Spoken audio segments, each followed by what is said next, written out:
等一下口试的过程中，就是可能看不到视讯的画面，只会看到我投影片的画面，那就是多多给个限制。没问题。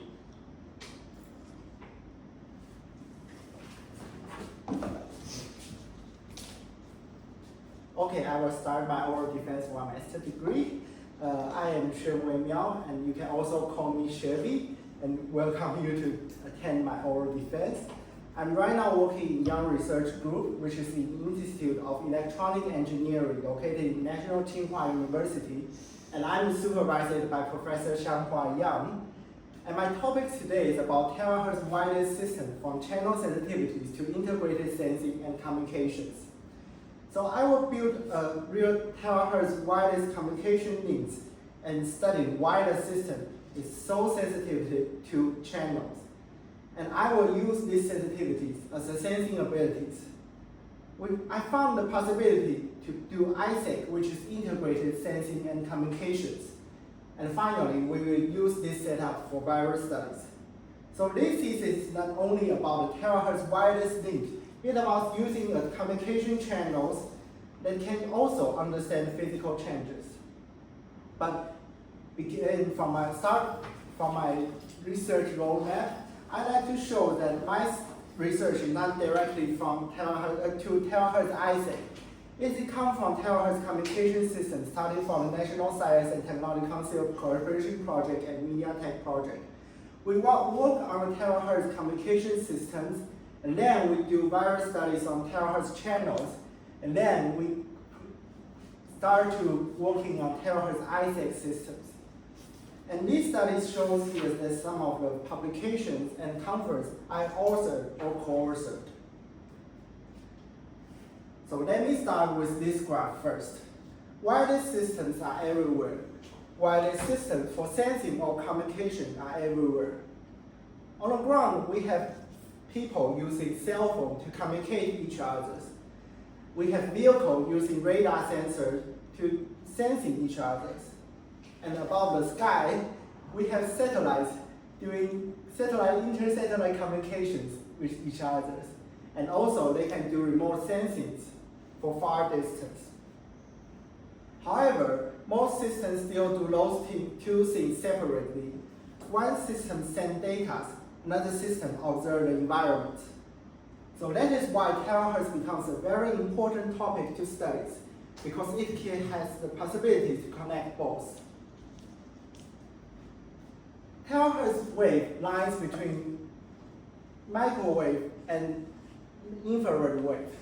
It has a frequency spectrum from 100 gigahertz to 10 terahertz. Compared to microwave and millimeter wave, it has the ability that can transmit a high data rate because of the bandwidth.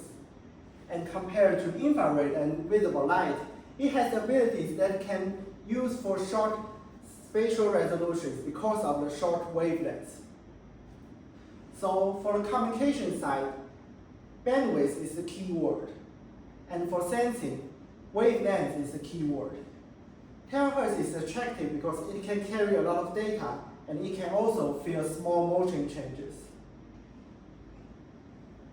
Before we dig into Terahertz communications, let me tell you why we need Terahertz communications. RF and millimeter wave communication has already been mature and has widely used in commercial 4G and 5G systems. It has been used in very critical missions like Artemis 2 missions that use the 4G systems. Visible light communication provides a very, very high bandwidth so that it can transmit a lot of data, and it has been tested by several research groups.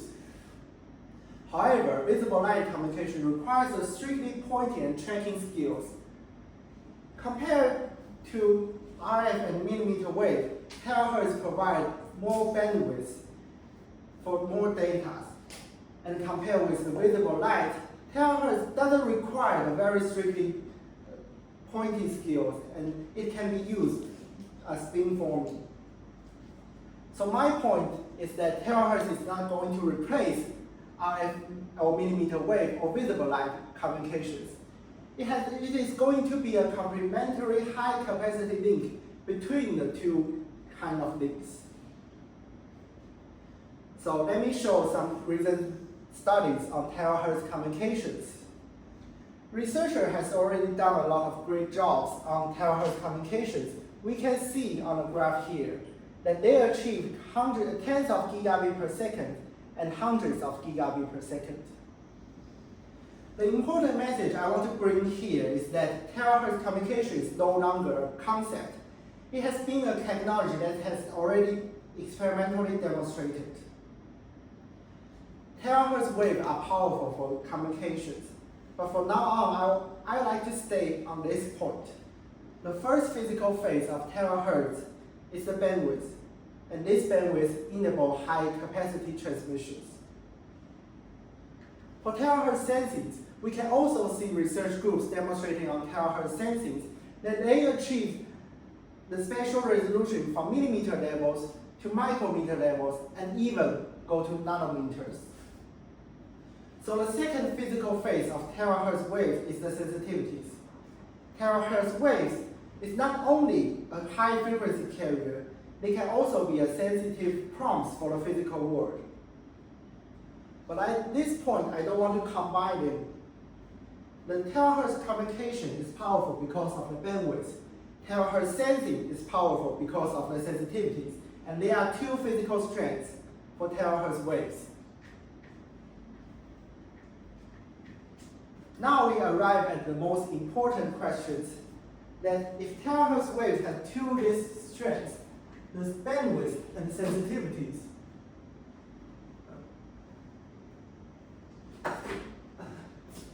that is a very interesting question, is that those kind of short wavelengths can make the terahertz communication sensitivity to geometries and motion change in physical world.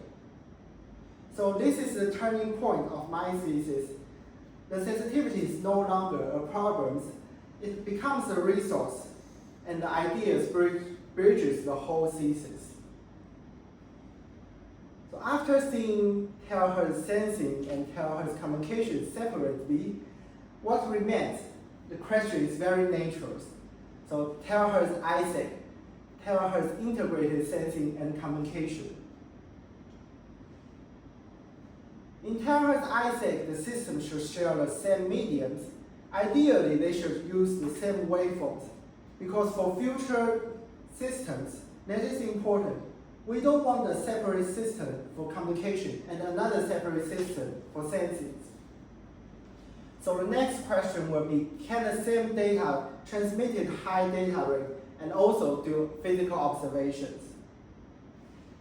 I will show these answers through experiment on this thesis.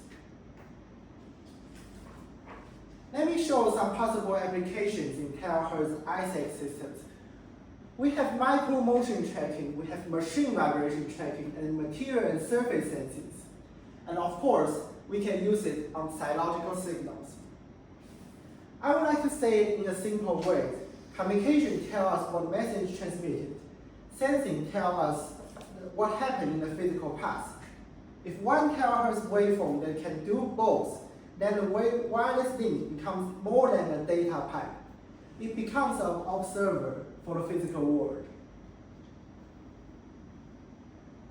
Let me go into the state of art of terahertz ISEC systems. There are very, very few research groups working on terahertz ISEC, and it remains a very large place for design. Some research groups working on communication-centric, some research groups working on sensing-centric.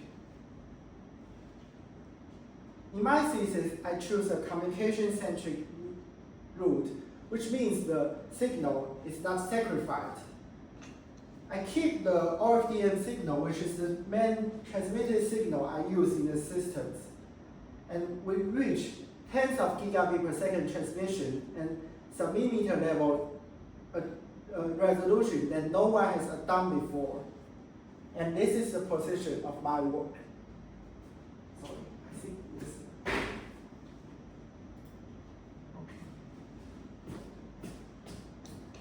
So let me show my outline of my thesis. First, I will show the terahertz wireless communication system based on photonics. Second, I will show the channel characterizations. In my point of view, this is important because this kind of channel can explain why channel integrations can use as a sensing information. Third, I will introduce the Terahertz ISAC systems. The whole logic is from systems to channel and to ISAC. And this is the main logic of the system thesis. So first, let me start with what is our system look like. Start first is the central office. I will follow the journey of the signal we transmitted. We use the OFDM signal, which is the orthogonal frequency division multiplexing signal, which is a multiplexing technique that is widely used in commercial 5G systems. It can modulate the signal on the carrier so that it can carry small data. After the signal is generated, it combines to the optical path by using a Marzender modulator so that it can enter the photonic-based systems. After that, we enter the base stations. In the base stations, the signal combined with the second laser, which can upconvert the signal into terahertz band. We tune the difference between the two lasers so that we can create a very broadband terahertz systems. And before entering to the free space, we use a critical device called photodiode. The two photodiodes we adopted here is the PIN photodiode and UTC photodiode. They both can support a very high broadband carrier frequency testing. However, UTC photodiode is adopted for the most communication and channel and ISAC system later on, because it outperforms 300 GHz than PIN photodiode, while 300 GHz align with the IEEE standard. After the signal enters to the free space, we use two collimated lenses. The lenses are used for beam coupling and collections. Those kind of control channel geometries can support reproducible performance evaluations. Then the signal is captured by the FMBD diode. The FMBD diode does direct detections so that it can down-convert the signal into baseband so that it can calculate it by the oscilloscope. The oscilloscope estimated the bit error rate and the signal-to-noise ratio and the subcarrier response of the signals. The bit error rate tells us what is the error in the received beam, and signal-to-noise ratios tell us what is the power ratio between the signal and the noise. And I want to emphasize here that the subcarrier response is not only used for communication result. Later on, it can be used for sensing result. Now we have the whole system. We built up this system based on photonic-based terahertz communication platforms. And we tested these systems with 4K UHD transmissions, and we achieved that. This result shows here that we demonstrated the 4K UHD transmissions with very low latency. And we published this result several years in the IEEE EDTM conference. So now we have the whole system. We move from the system structure to the communication performance. And this part will answer two questions. Can the platform we just built support reliable gigabit per second transmissions? And how the signal react to the channel changes? So now I will give you the answers by those hard work based on experimental results I have done several years. Before entering into my result, I want to show several groups that have already demonstrated some channel measurement in sub-terahertz communications, like Keysight and New York universities. Keysight has demonstrated channel measurement on 220 gigahertz to 330 gigahertz. However, they do it on line of sight, which means they ignore the channel conditions. While New York University, they really focusing on channel conditions, but they're working on a frequency lower than 140 gigahertz. So my thesis is slightly different. I'm working on 125 gigahertz to 350 gigahertz, and we analyze the channel conditions. And those kind of channel conditions can connect to the channel sensitivities and ISEC, which later on I will show that. So first, we evaluated the line of sight transmissions. This is the performance that we measured the first time. Line of sight means the emitter and the receiver are on the same line so that it can connect to each other directly. And the result shows here on the left-hand side, we measure the signal-to-noise ratio and bit error rate. And the bit error rate remains at error-free level, which is very constant. And the signal-to-noise ratio degraded a little bit. I want to mention that we realize a low bit error rate transmissions, and this is not the ceiling of the systems. The ceiling of the system is limited by the practical issue of our system setup. Next, we tested this system on different carrier frequency. We used the PIN photodiode and UTC photodiode to create a very broadband terahertz communication systems from 125 gigahertz to 350 gigahertz. So this verified we achieved a very wide carrier frequency operations. And I also want to mention, this is just the validated baseline. This is not the performance ceiling. So then we go to the next questions. How will the signal react to those kind of channel conditions? We first test the misalignment, which means the emitter and the receiver has this angle between each other. In terahertz band, terahertz beam is narrow. So when the transmitter and the receiver is rotated, the received signal can change a lot. You can see on the right-hand side, we measure the two different kind of experiments with two different transmission links for 1 meter and 2 meters. The result shows here that with the rotation angle increase, the signal to the bit error rate degraded. And also on the left-hand side, there's a GIF here shows that we use a terahertz camera to capture the signal and change the signal when the rotation angle increases. So from a communication viewpoint, this is dangerous because it means those kind of link is fractured. The waveform response changes. But for the sensing viewpoint, this is also meaningful because waveform is telling us the geometry has changed. The second channel effect is the reflection we tested. In practical environment, line of sight is not always available. We may choose a secondary transmission path like refractions. We compare the result here using line of sight and non-line of sight. And the result shows here, the reflection beams always have a lower received power and different waveform response. So again, for communications, this can reduce link margins. But this response is not random. It is related to physical geometries. And this means refractions can have some sensing information. The third channel conditions we check is the blockade deflections. We use a metal between the terahertz link to perform as an obstacle in the link. This is one of the serious problems that is in terahertz communication because metal can 100% reflect the terahertz wave without allowing the signal pass.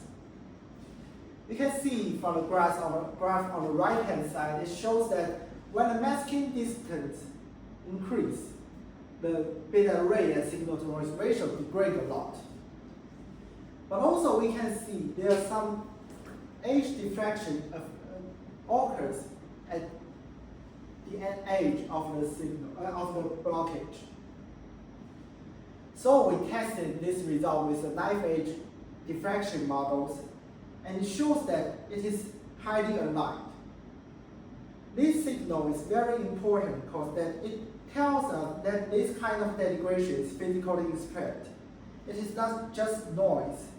It is a waveform response caused by optical and propagation geometry. And the fourth channel effect is the movement. We mounted the receiver on a motorized stage so that we can perform movement effect. And the result shows that the terahertz communication is highly sensitive to spatial changes. For communication, means that the link needs a high alignment. But for sensing, this means this contains some information. So now we have 4 different kinds of channel characterizations. We have the misalignment, we have the reflections, we have the blockage, and we have the movement.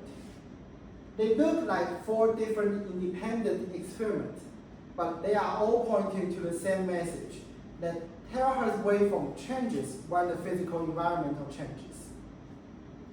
And this is a key bridge of my thesis. I no longer look those kind of beta rate and signal to noise ratio as a communication performance.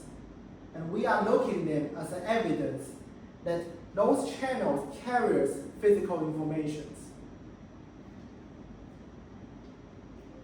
I connected those kind of beta rate and signal to noise ratio with the physical meanings.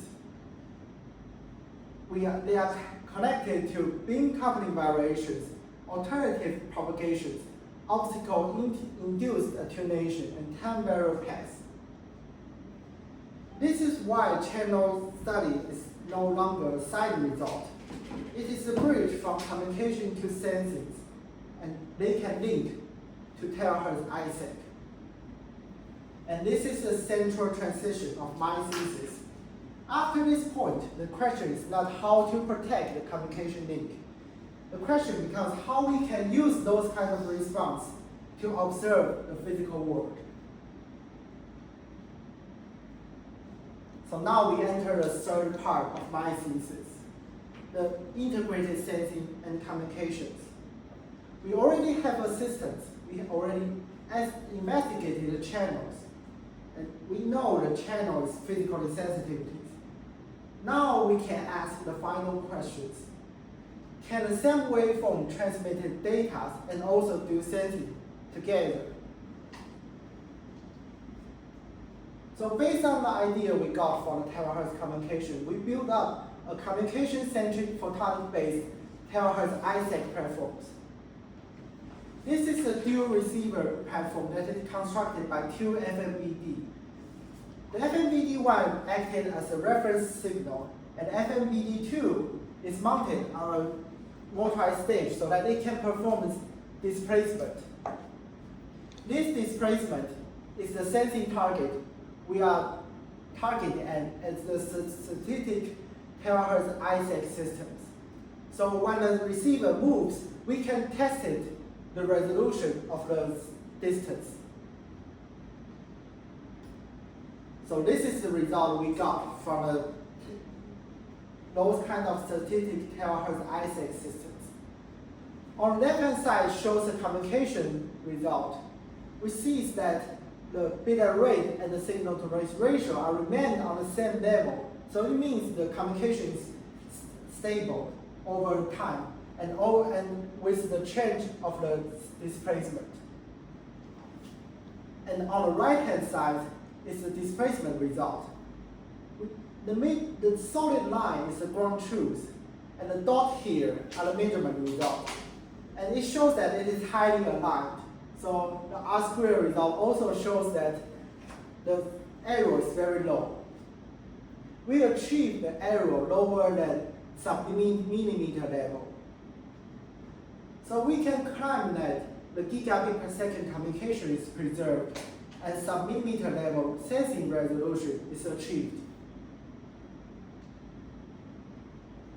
However, we are not satisfied. After the statistic experiment, we move one step further. we tested dynamic scenario because this is important because in the real scenario, the data is not always stable. The machine vibrated, objects will shake, satellites move. So this structure is use a reflection mirror here, and the mirror is vibrated by a speaker behind it. So this mirror can perform dynamic change at the sub-millimeter level of displacement. And the OFDM signal is also used in those kind of systems. So this is the result. After the transmitted OFDM entered a Terahertz wireless link, it entered to the receiver side. And we do the OFDM synchronization and Fourier transform. And after that, the signal split into two processing paths, the communication processing path and the sensing processing path. But I want to mention, this is, although we have two paths, I'm only using the same received signal. In the communication path, we just do the standard OFDM demodulation and we can get the recovered communication data. And for the sensing processing, we extract the reference to sensing ratio and get the phase of the signal. And then we can recover what we are targeting at the frequency. So on the right-hand side, it shows the STFT of the sensing output. It shows the frequency is stable over time. On the left-hand side, there's a picture shows that we measured from 50 Hertz to 80 Hertz, and the peak is very clear. So then we claim that the communication is preserved during the sensing, and the stable frequency recovery is over time. And this dynamic sensing demonstrated. So let me jump to the conclusion of my thesis. In my thesis, we finished a Terahertz communication setup built on photonic-based Terahertz wireless link, and we tested channel sensitivities. Then we used these channel sensitivities to build up communication-centric Terahertz ISAC systems. Then we achieved sub-millimeter level displacement resolutions. As for the future, we are not satisfied yet. This is not only for the future, this is what I'm working on right now. We are targeting at real-time Terahertz ISAC system so that we can demodulate the signal and do DSP at the real time with low latency. And of course, we want to push our system limitation further. We want to achieve a micrometer level spatial resolutions. And of course, in the far futures, we want to achieve a space Terahertz ISAC network so that we can use it as an inter-satellite link or others. So let me back to the graph I have shown on the very beginning of my presentations.